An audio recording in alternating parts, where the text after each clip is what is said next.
Is you saying something? Nah, you can't tell me nothing. You can't tell me nothing. So I'm almost getting emotional. So I drove to Atlanta for a book talk with for those of you who've never seen this before, my name is Ryan N. Jenkins. Never seen my face before. Ryan N. Jenkins, author, spoken word artist, teacher, and I am a book girly, the homie, enthusiast, specialist. And if my favorite authors are within driving distance, I'm going. So I drove from Columbia, South Carolina to see Angie Thomas, Nick Stone, Danielle Clayton, and Tiffany D. Jackson. There's actually 6 authors of the book Blackout. So I hightailed. I didn't have to drive as fast this time. I just naturally drive fast. I was driving a little over the speed limit. So it was about about 3.5 hour, 4-hour drive. So I'm sorry. Let me process this moment. I'll cut this part out. You ever felt like you were closer to something more than you realized before? Here. I'm so emotional, y'all. Like, I'm getting butterflies in my stomach. I don't think y'all understand when you meet authors who are New York Times best-selling authors. And Nick Stone knew me by name. She's like, Ryan? I was like, yes. So with her, and then you had Tiffany D. Jackson. I actually met her in Columbia when she came to Read Freely. And I was like, I met you in Columbia. She's like, I know, I remember. So it's just like, but then I also, let's be real, I tag these people. Every book talk I do, I tag them on. That's a good thing to do, people. Not saying you're trying to get your name out there, but just letting them know, I see you did awesome work. So I tag her on all of any author I read, I try to tag them if I can.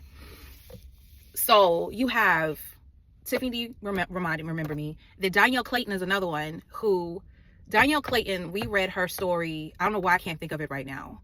But it's about, matters of the heart, and these 2 people trying to figure out The Wait. That's the name of it, The Wait. So with The Wait, I literally had my freshmen who are now seniors in high school reenact what they thought happened because it ended on a cliffhanger.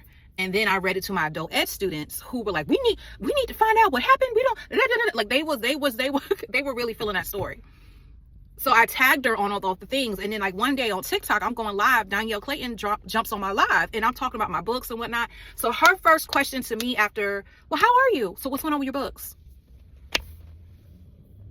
I know these people meet other people. I know they meet other readers. So the fact that you know who I am, y'all ain't got to, no, that's not the song I want to sing. No, yes. Is you saying something? Nah, you can't tell me nothing.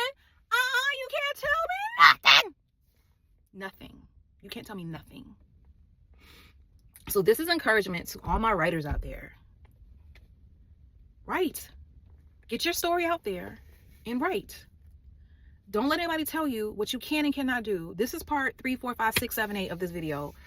Let's be real. If I'm being honest with y'all, and I don't care who sees it, my writing, I thank God I had a circle around me who embraced my writing, because my writing was not fully embraced by people I felt like should have embraced it.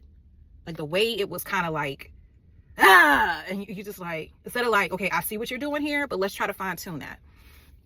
Even to now, there are things I am sacrificing and there are things I am doing that makes no sense. And some people don't hesitate to tell me. And I'm like, I got to trust my process. Now, do I feel like I need to be guided more? I need to be in more prayer to make sure I'm making irrational decisions. Like, for instance, I'll release this when I release this, but I was in a situation where with the editor, I realized I need to shift and it cost me financially.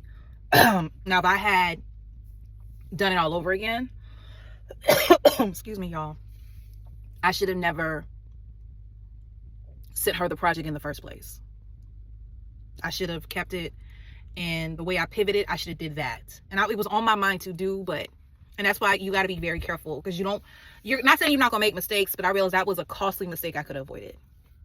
But y'all, God is good. That's all I can say. And I'm so thankful that I don't know when this is going to take off the way that I want it to, but I'm glad it's definitely off and I'm flying and nobody can pull me down.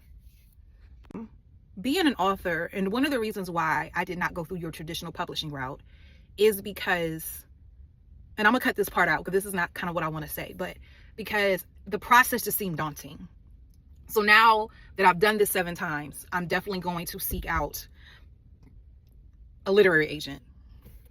So I'll admit, I finally put out my next picture book. Is going to be through a publishing house. It's a smaller publishing house, but it's a publishing house where I didn't have to have a literary agent. My next fiction novel, I wanted to be through a publishing company. So it's just a matter of finding the right person that will put my story out there.